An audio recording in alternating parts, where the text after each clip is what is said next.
welcome to the QI Gothic special. It's a dark and stormy night, and 4 contestants are sat in my cave, the ghostly Jimmy Carr,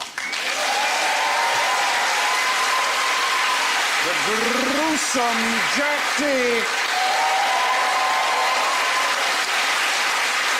the ghoulish Sue Perkins,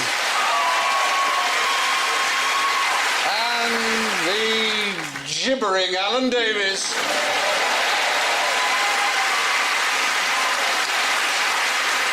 So let's hear, if we may, your blood-curdling buzzers. So Jack goes.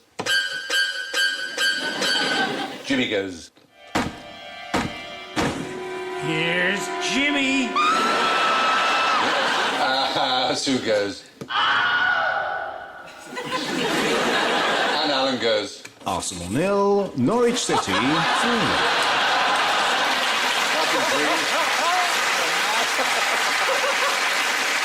Well, now, here's something Gothic that starts with a G. What would you call it? Oh, gargoyle. Here's I Jimmy. think you were first. It's not a gargoyle. It is. Yeah. No, it isn't. Well, it is, though. Picture up there, that is a gargoyle. No, a gargoyle is a special thing. It's a particular thing. What's special about a gargoyle? It's not a gargoyle because you can't pour milk out of it. Ah, you are. Well, milk is perhaps an unusual use of gargoyle, but... It is, isn't that what the little jugs are? Isn't that... Oh, yes, they are, but it's a water spout. That's water, isn't Yeah, it? that's a gargoyle. It's a draining implement. It's for guttering. Water comes out of gargoyles. It's from the French gargouille, meaning throat, at the same root as our word gargle. So what was the thing before? Oh, is it a It also grotesque? begins with a... It's a grotesque. Grotesque. Help yourself to a handful of points. Thank you. Very good. It's a grotesque, not a gargoyle. Hey, it's as simple as that. It's useful to know that there is... You say it's useful to know. I think it would have been useful to know about 2 minutes ago. Now, never going to come up again. Yes, it is. You'll be walking your best girl along the park near the cathedral, and she'll say... Oh, my best girl. Yes. Your second best girl's at home. Pouring out of her mouth. Yeah. Anyway, the point is gargoyles spout water. The ones that don't are just grotesque. Now, what is Gothic about the Goths? Yes. The Goths were an ancient German tribe, I think, who wore crushed velvet and very, very thin drain-pipe trousers and spat in shopping centres. And Goths have carried on that tradition to this day. We're a rampaging army of horny-headed warriors. Yes, and actually, you should have some points because, oddly enough, people think of the Goths as German, but they were originally Scandinavian. And you look Scandinavian. Well, you know, from that Glaswegian, Scandinavian? Norwegian Scandinavians. They sound dangerous. They came from Sweden. Scandinavia, and they defeated the Vandals, who were a group of Germans, which is where we get our word Hang Vandal around from. bus shelters. Yeah, exactly. And so I think you are, oddly enough, the most Gothic of the Goths, because the point is Gothic has been used to mean all kinds of things. What kind of things can you think of that are applied to Gothic? Cathedrals. Cathedrals, why are they called Gothic? Well, is it anything that isn't classic? Yes, it was an insult, is the point. In Renaissance Italy, they called them Gothic to mean barbarian, because they were conceived to be the people who destroyed Rome and therefore destroyed civilization. So Gothic was a huge insult. So there was Gothic architecture. What else was called Gothic? Gothic literature. That's where you start to get Gothic in terms of the macabre, isn't it? Yes, and a sort of Byronesque sort of anti-hero, maybe. Yeah. The bad monks and women who always fainted and slightly lesed it up. Yes. a bit. Bad Monks is a great idea for a book. Well, they've done that. Monk haven't they? Louis, Da Vinci Mad- Code Yeah. was that. Oh, yeah. They should have called it that. Bad Monks. bad Go and see old that. It's a film about some bad monks. Yeah. These monks are turned nasty. Let's keep It's now trying stuck anyway. to my head. Yeah, I would take it off. Thank you. Oh. And what other forms of Gothic are there? Does Carpenter Gothic mean anything to you? Carpenter Gothic. Carpenter That Gothic. it was an interesting phase in their recording career, where cause she was quite skinny anyway, and she had the mascara. It looked good. No, Carpenter Gothic. Was it a death-obsessed Geppetto? Oh, that's American Gothic, isn't it? That's right. Bye. No, I thought it was Norman Rockwell, but it isn't. No, it's not. It's Grant somebody. Grant is right. Grant Wood. Grant Wood, Wood. his name was. Sounds like a porn star. Yeah, and that it does right. I grant wood. Thank you. Whoa! And that is the actual building there in Eldon, Iowa. Looks better in the painting, really, doesn't it? Yes, it's a little dilapidated. How have they got Gothic from that? What's Gothic about it? And that pointed ecclesiastical style window is it's a Gothic arch. It's a bit of a lame effort, isn't it? Considering the trouble we went to over here, I the know. Americans think they can put a window like that in and call it Gothic. Shot. Lazy Gothic. I Lazy call it. Half-assed Gothic. Couldn't be bothered to do it properly Gothic. Just so it fits under the roof, really, isn't it? Yes.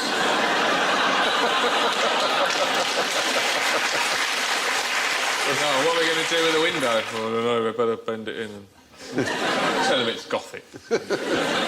Wasn't the guy in that painting his dentist? You're absolutely right. It was Grant Wood's dentist. Points for Sue Perkins. That's pretty damn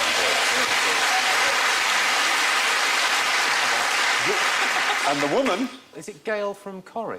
Pretty sure that's her. Gail Corrie. Helen Helen Worth. Very nice woman. She looks exactly like the character she plays.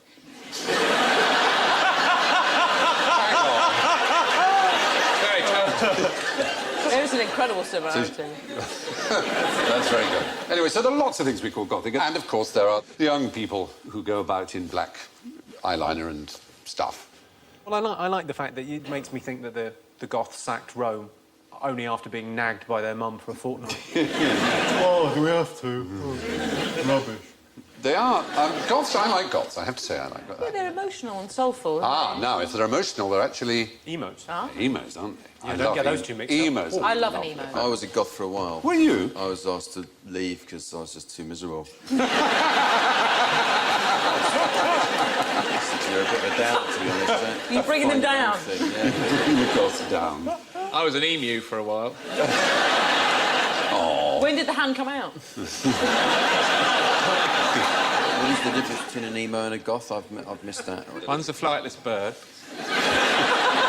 One's a marauding and the other one's a killer. horny-headed vandal. You've got, like, Fields of the Nephilim and Sisters of Mercy, and then you've got, like, I don't know, My Bloody Valentine and Death Cab for Cutie. It's, like, different. What? Like being on a show with your dad. Yeah. Oh, you don't get it. That's what we're aiming I hate for. you.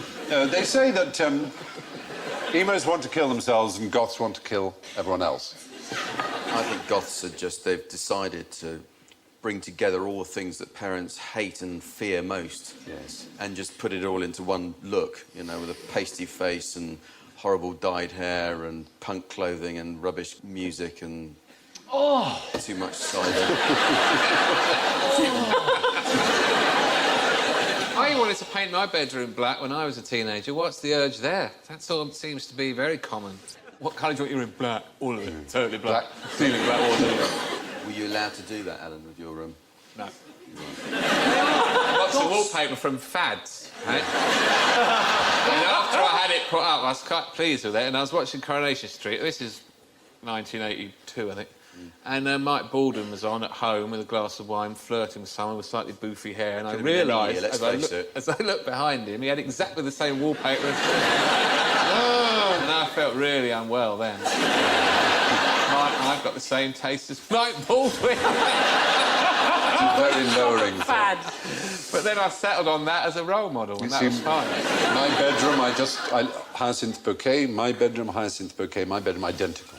I like the idea that Goths are a little bit like vampires. They so want to be vampires, and they're sort of a bit the same, like they can't go out during the day or you know, in summer. They just sort of melt. Yeah. And the white faces. Alice Cooper, was he an early...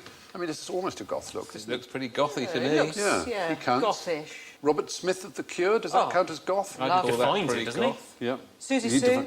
Susie Sue, indeed. Well, you look then- quite Susie Sue. That's very sweet of you, but we both know I've got a ridiculous pair of glasses on top. You see, that was quite goth. Yeah. That is librarian goth. It's a Only a new gothic movement. library. I don't know about library. I'm maybe supply teacher. Supply teacher Goth. Oh, just over the glasses. Yes. Yeah. Oh. Slightly licking the pencil. Yeah. Oh, that's coquettish. I'm too old for that.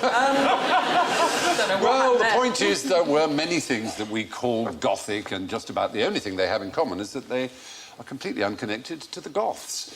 But who painted this picture? Yes. Van Gogh. Oh, we're after... How is it? Well, I'm going to go Van Gogh. Van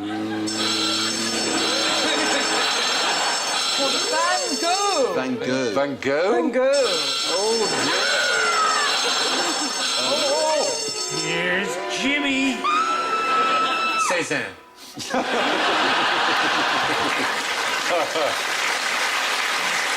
At least you don't lose points for that for some extraordinary reason. Van Gogh. Closer, but we Van need... Gogh. What? Oh, better. Van Gogh. Van Gogh. Now, listen, we can help you out with how that name... You came jolly close, Jack. Were you aware there's a Dutch version of QI? Yeah. Yes. And would you like to see the presenter who Not really. They They will certainly be naked. Here he is, and he's going to tell us how the name is Oh, pronounced. yeah, it's going to be pretty good. He Oh, is so sexy. Artie this. Yappin. Yeah. Oh, that's good. Come on. Come on, show me. The correct Dutch pronunciation is Vincent van Gogh. But please don't try this at home. There you are. I Yeah, love well, him. what would he know? It's good. Van Gogh. He wears more makeup than you, Steve. I think you ought to be quite polite because he's actually in the audience. Hey, Artie Yappin, there he is. Hey. Hello. Thank you.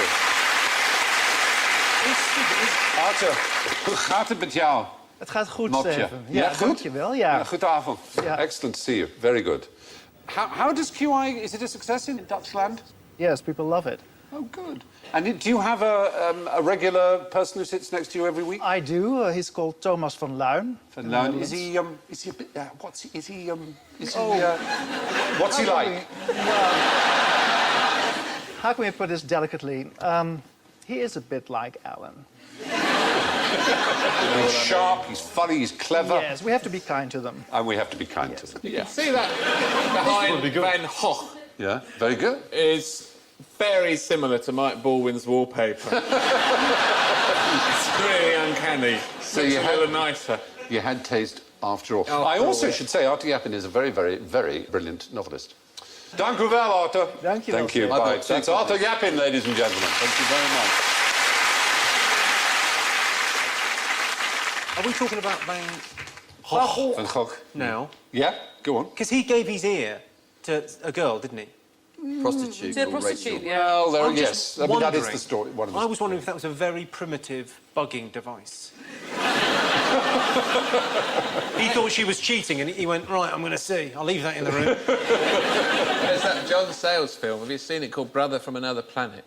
It's a really, really good film. About a guy who lands, who's an alien, but he just looks like a black guy from Harlem. So he goes and lives in Harlem, gets a job fixing fruit machines.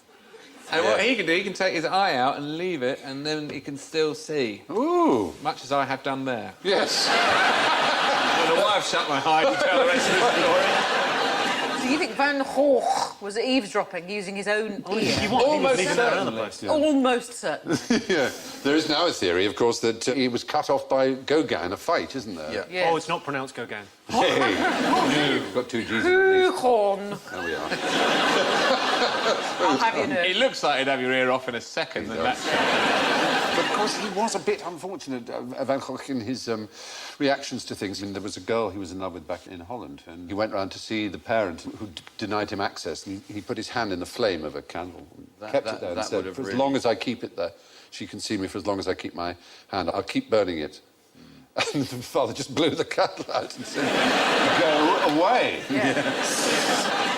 Thanks to our friends from the Dutch version of QI, we were able to give you the correct pronunciation of Van Gogh, the great man's name. Sounds like an outbreak of pneumonia in a frog pond. But speaking of these kinds of infectious issue, Alan, you're a zombie. You bite Jimmy. Jimmy, you're now a zombie. You bite Jack. Jack bites Mel, and so on. Sue. Right?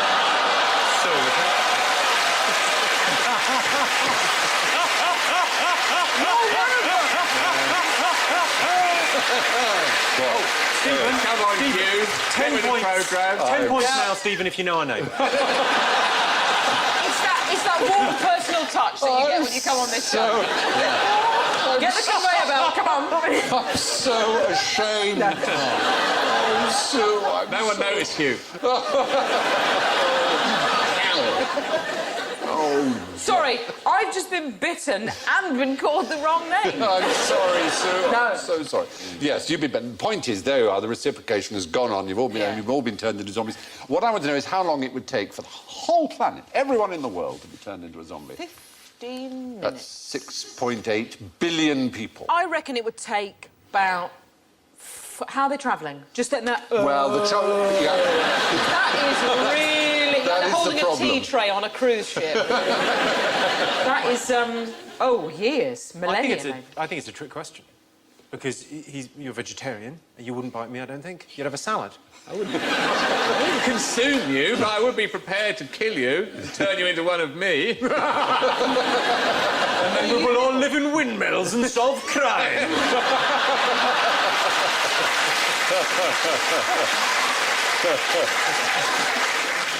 Well, So I look like the character.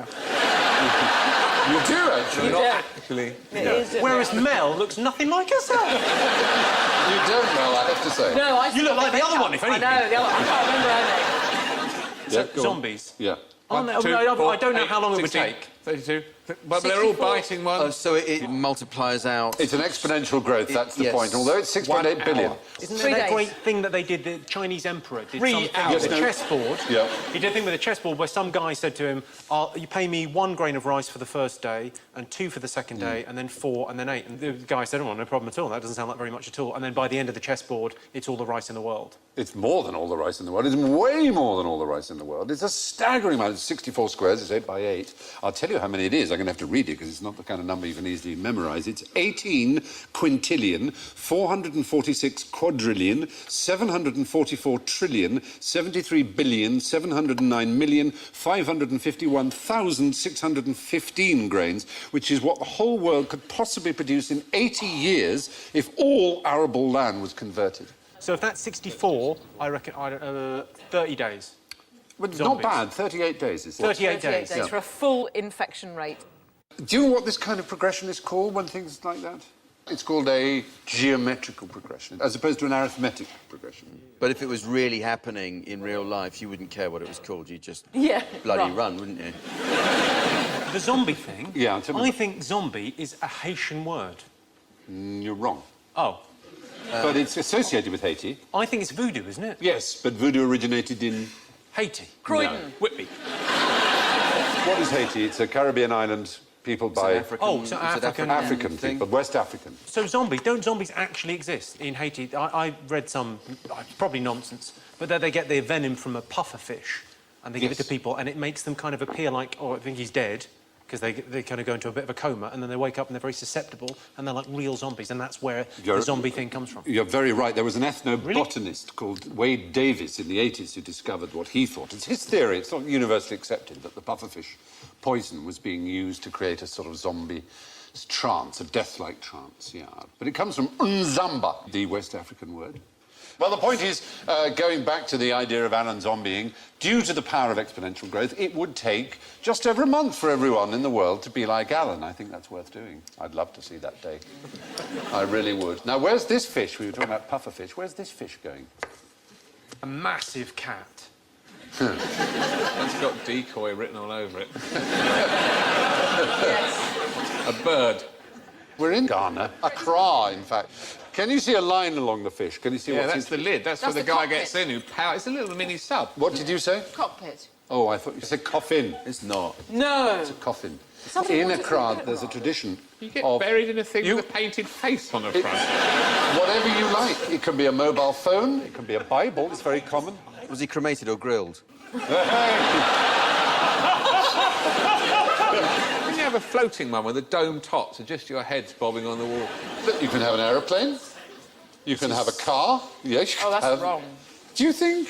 Well, It's just one final chance to be a bloody nuisance to everyone, isn't it? I want to be buried in a 15-foot fish. Oh, do you? Great. That's going to be easy to achieve. You've always been a pain when you're alive, and now you're dead. You're even worse. What about the red hot chili pepper in the back? Oh, my giant God. shoe up the back. Bro. Do you think I'd only buried a pair of Oxfords? A pair, mind. Oh, they cost $400, you know, at least, and that can be a year's wages. What a in waste Ghana. of money. A year's wages. Well, you're not going to need it once you're gone. No, that's true, but you're clearly not taken by it, Jack. You're angry at this idea. Let's maybe cross that. You know. I don't think there should be fun in death. If you can't be convenient when you're dead, then, you know, you all forget about it. it's actually quite a recent tradition. It's only about 50 years old. I should imagine it is. They've had better things to spend their money on, haven't they? Like food.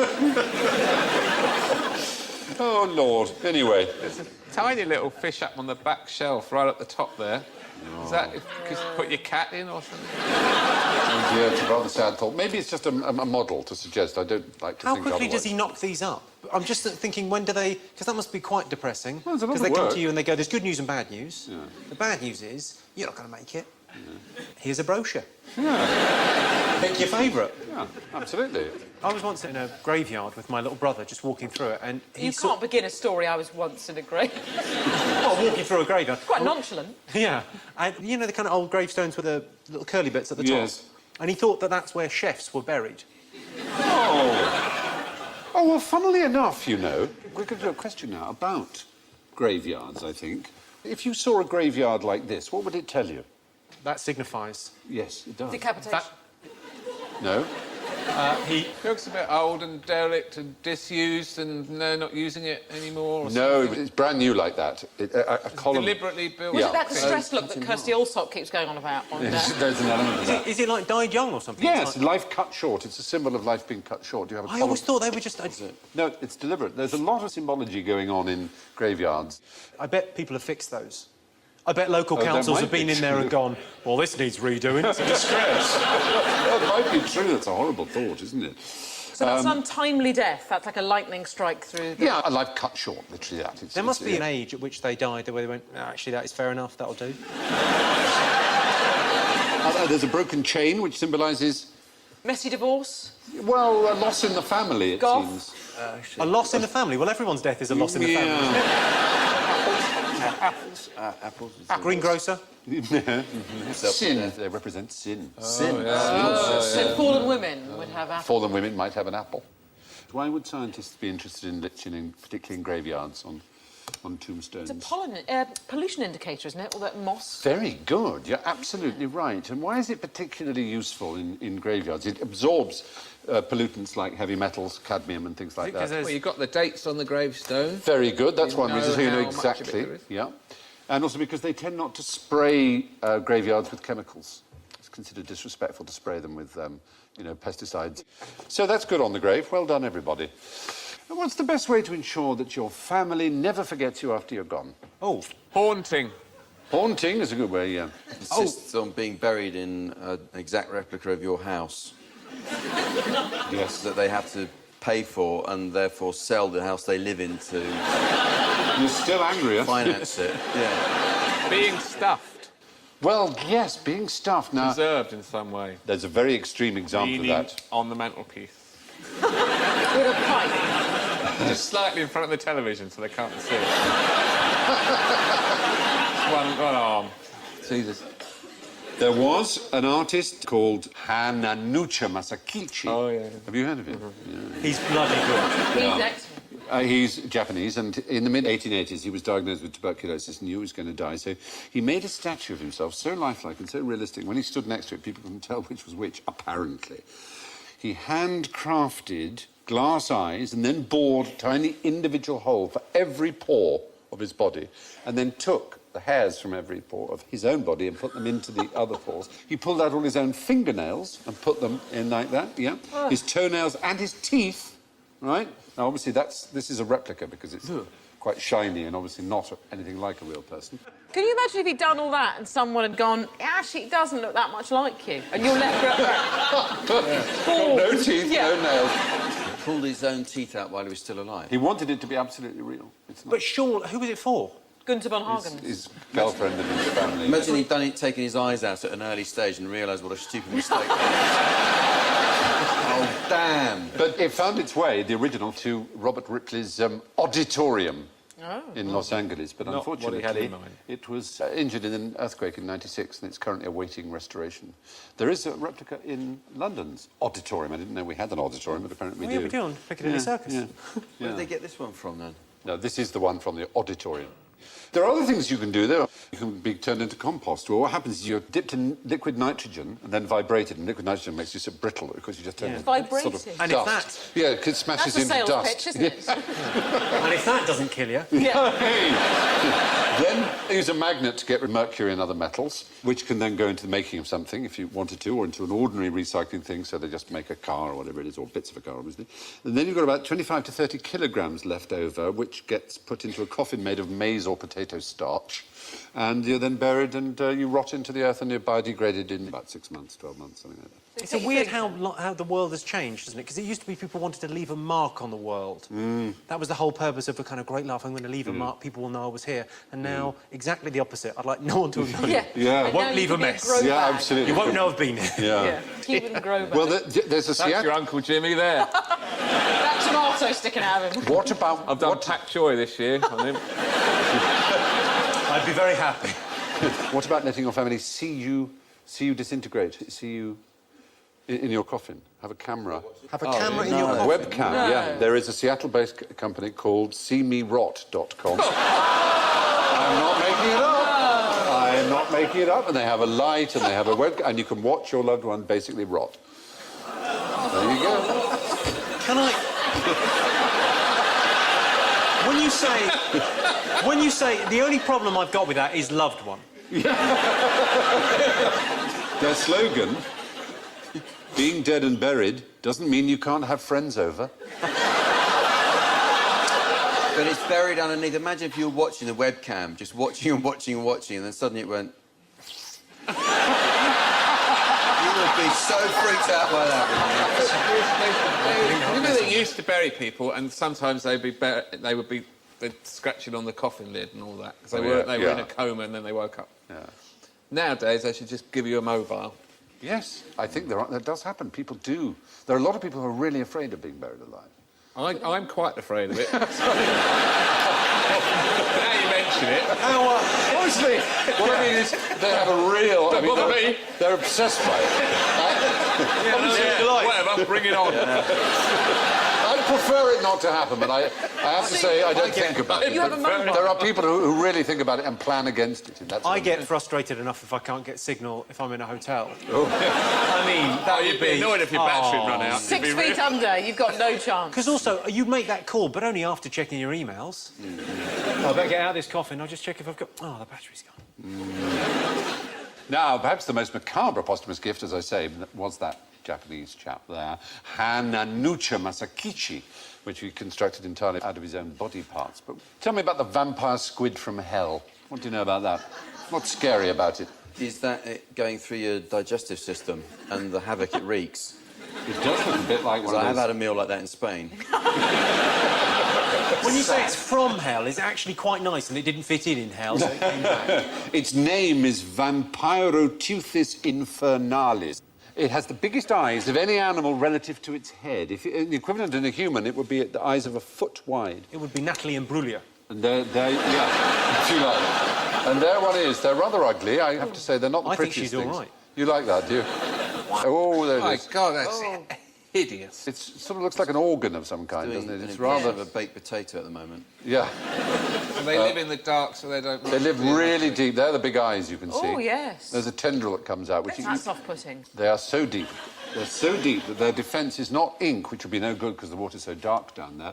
It's jets of bioluminescent, little countless bright blue orbs that dazzle anyone who tries to attack them, and in the dazzle they escape. Their defence is to dazzle. Yeah. Showtime! Not... Ta-da! It's the John Barrowman of deep sea.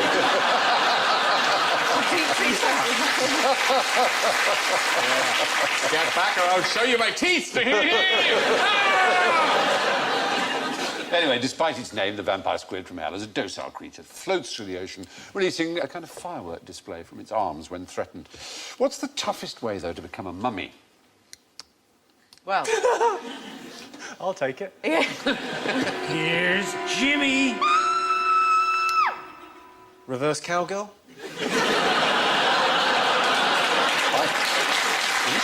Now, they understand that. You're going to have to explain it to them. What is the Shall I reverse do cowgirl? I'm going to need a Drawing. volunteer from the audience. if you were having sex with me... Yeah. Or Mel. Or Mel. Yeah. Say you're having sex with Mel, and you're lying down Yes. on your back, Yeah. and Mel is... I can't use her name in that stuff. She's Jordan. sitting on top of you, but looking away. Reverse cowgirl. I find they're much happier without looking away from me. That, however, Especially if they can see out the is, window. It's like a budgie. She could be reading a book or watching telly. She can do what she likes. She can see the telly or outdoors. She don't mind. That's wonderful. Yeah. It's catch-up time for women, So basically. she's doing Sudoku or whatever. Yes, whatever you need to do. You just... Yes, you're thinking of making babies, aren't you? That sort of mummy, I realise now as well. Yeah. Can you turn yourself into a mummy? That's the point. Probably. Yeah, you could, couldn't you? Probably I mean, wrap yourself up in... Mummify Well, haven't you yourself. got to take your liver out through your nose? That's what they used to do, isn't it? They used to take the Brains, organs out through yeah. the mouth and nose. Well, the brain they would take out through the nose. They'd agitate it with hooks so that it turned into a liquid mush and then... Oh! Yeah, I know. Worse than being buried alive? Or... and then after that, they would kill them. Yeah, wow. But the Soku Shinbutsu were members of an obscure Buddhist sect who, in Japan, used to practice the rather macabre idea of self-mummification. This is what they'd do. It's quite complicated. It's really interesting. See if you'd do this. For 1,000 days, right, a priest would eat nuts and seeds while taking part in vigorous physical activity so that he had no body fat. He'd then only eat bark and roots for another 1,000 days and then drink a poisonous tea made from the sap of the urushi tree that caused him to vomit and lose bodily fluids. Then he would lock himself into a tiny stone tomb with an air tube and a bell, and he'd sit in the lotus position, and every day he'd ring his bell to show that he was alive. And when the bell stopped, the tube was removed and the tomb was sealed, and then other monks in the temple waited for another 1,000 days and then opened the tomb, and if the monk had succeeded in preserving his body in his death, he would be considered to have achieved the state of a truly enlightened Buddha. Who If made he that hadn't, game? Buddhists. You know, have you... It's a terrible photo of him. If I was going to go to all that trouble, I'd have a decent photo taken of me.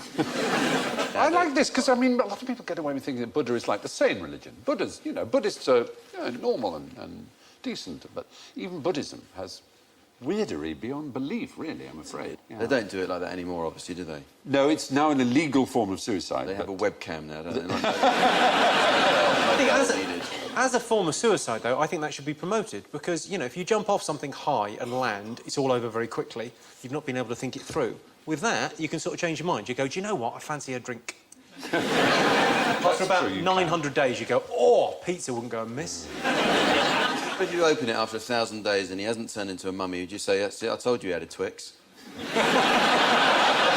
Anyway, yes, members of an obscure Buddhist sect in Japan went through an extremely rigorous process of self-mummification until the practice was stopped in the 19th century. In the 1960s, two-thirds of the Americans who accidentally lost a limb, of all Americans, two-thirds of them came from one town in Florida. Why? Well, because that enormous thing dropped on their legs. It's the enormous donut from outer space took their legs. It's because it cost an arm and a leg to live there. Well, hey, now, Josh, because now. Oh, there's more. No. I'm here all week. No, it's actually, it was all men, funnily enough, I think. I don't think any of them were women. Is it the town where they put the diabetic clinic next to the donut shop?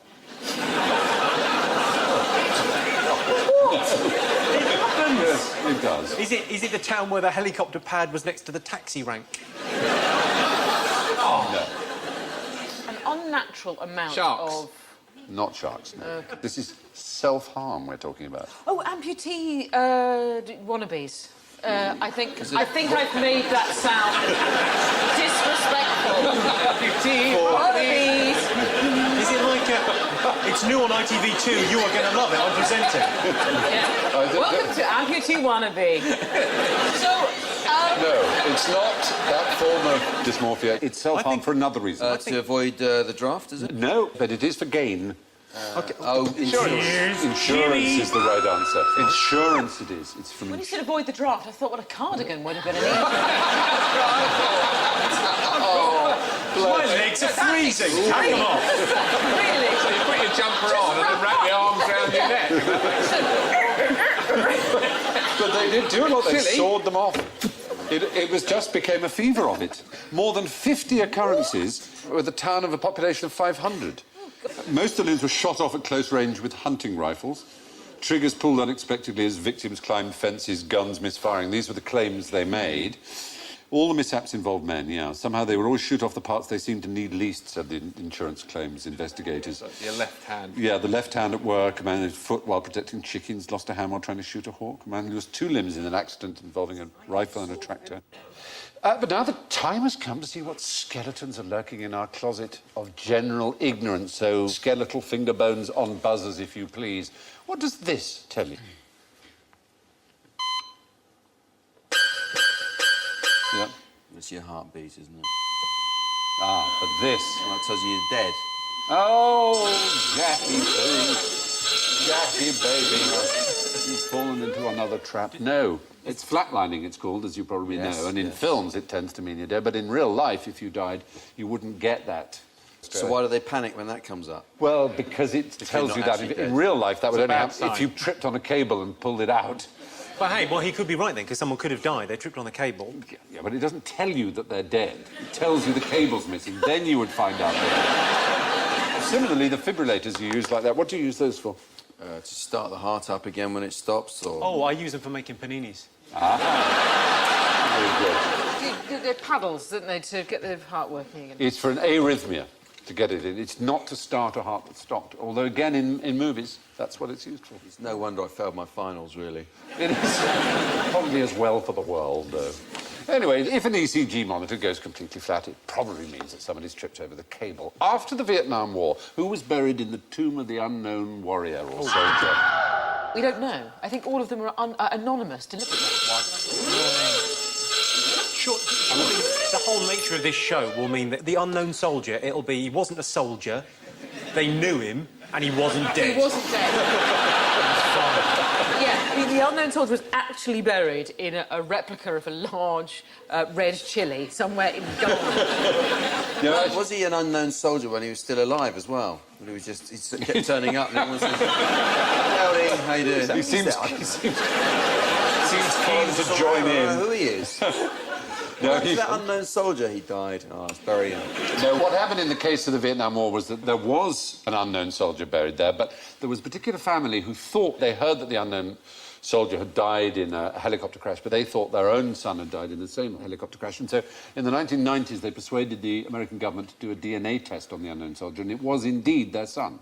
So the remains were returned. So since then, it's been empty. It's unlikely there'll be another unknown soldier, because all American soldiers certainly are DNA profiled, and British ones too, so that they will always be known. That's a happy ending, isn't it? Yeah, but the original unknown soldier, do you know when this was, the first time it was done? Was it after the First World War? It was after the First World War, and it was done in the year 1920, simultaneously in France and Britain. In Britain, there were 4 unknown soldiers, and a general pointed at one body, and that became the unknown soldier, who was honoured, it's rather wonderful this, with a state funeral in Westminster Abbey, with full military honours, entombed with a medieval crusader sword from the Royal Collection, in the presence of a guard made up of 100 VCs. And the guests of honour were 100 women, each of whom had lost her husband and all her sons in the war. That is so amazing, isn't it? an amazing ceremony. And the cenotaph is actually a memorial to the unknown soldier, yes, isn't it? It is. That's right. What it So is. I mean, it's a kind of Was it way. designed by Lutyens, wasn't it? Yes, I believe. Yeah. Very good. I think you must have points. Oh, I think hope so. Make up for the rather large collection of negative points you've been building up. That's a very funny round, I think. Well, no. It was. It'd be interesting to see if we can pick it up Yeah. from there. No, but it was quite interesting, if not quite funny, and I think worth it. I mean, just amazing. I thought that story, that service. Anyway, moving on. Where does the saying "saved by the bell" come from? No? Yay. Oh, no, I know what's going to happen now. It's going to be... I'm going to get the klaxon for this. Is it boxing? Is it a boxing reference? Yes. No. Yay! Well done. We thought... it is actually... Because is this where the bell's going to go off? Don't do it. Don't Don't do it. He's going to lead you. Because it's going back to being buried alive. How can you get it wrong after he's got it right? That's extraordinary. Only Alan. You were literally saved by the bell. He buzzed in and got it right. You couldn't say the stupid thing and you went there anyway. You were amazing. I find it quite interesting, though. It is I interesting. thought that was the true one. No, a lot of people do think that. You had It a is bell not true. tied on Yeah. a string to your toe or something, and if you're buried alive, you'd start kicking. Yeah. You go ding, ding, ding. There have been people who have been so afraid, as we were saying, There was of premature There was burial. a film, wasn't there, of someone, an old film of a man who was so afraid of being buried alive that he equipped his tomb with all these different emergency things. But of course, when he came round, it had all rotted and all the string for the bell had corroded. And There's an Edgar Allan Poe story called The Premature Burial. Never going to be that premature, though, is it? Maybe 5 days max. That's true enough. It's premature enough for most of them. What can you tell me about Mozart's burial, though? Oh. Here's Did they play Angels by Robbie Williams? No. Was it Bohemian Rhapsody? Was it do you know, they do have a top 10 of the playoff tunes that people choose for going into the... And do you know what one of the most popular is? Countdown. No! As we go in, I promise you.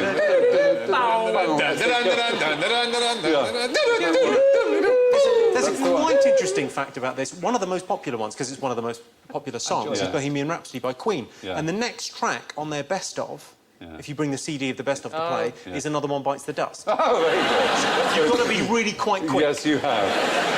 It's a better choice anyway, It isn't is it? much better. Well, this is a terrible way to hear that he's dead. But contrary to common and popular belief, it was not a pauper's funeral he had at all. Only the aristocracy had tombs and vaults in those days. In fact, his funeral cost quite a lot of money. It cost 8 guilders and 56 kreutzers. Oh, I heard orchestra they had to hire. that was all paid for by Guten Tag, which was their version of Hello magazine. They covered it very tastefully. It was really nicely done. But in Mozart's own lifetime, he had a pet starling, whom Starling? he buried, a starling, in 1784. And its whistling inspired the principal theme of the last movement of Mozart's Piano Concerto K453, which you can hear. Well, that's the starling, obviously. Oh, it sounds Piano like a night. concertos. What was that? No, Mozart wasn't buried in a pauper's grave. He had the same kind of funeral as everybody else in Vienna at the time. And finally, it's time for the scores. And, oh my goodness me. Well, I'm sorry to say that in last place with minus 28, it's Jimmy Carr.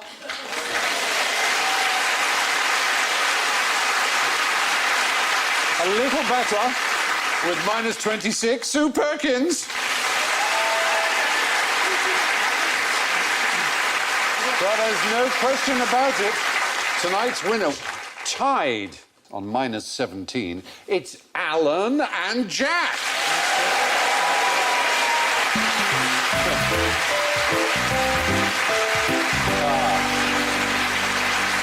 So, before the show breathes its last, I've just got enough time to thank Jimmy, Jack, Sue and Alan, and I leave you with the following boo-boo from baseball great Yogi Berra. You should always go to other people's funerals, he said, otherwise they won't come to yours. Thank you and good night.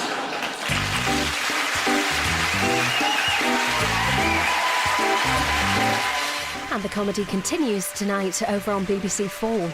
Here on BBC 2, The Bubble's on the way later at 10:45. More on that in just a sec to find out who's heading into it. While next, Hero is using his superpowers in the past to help save the love of his life. Heroes is coming up.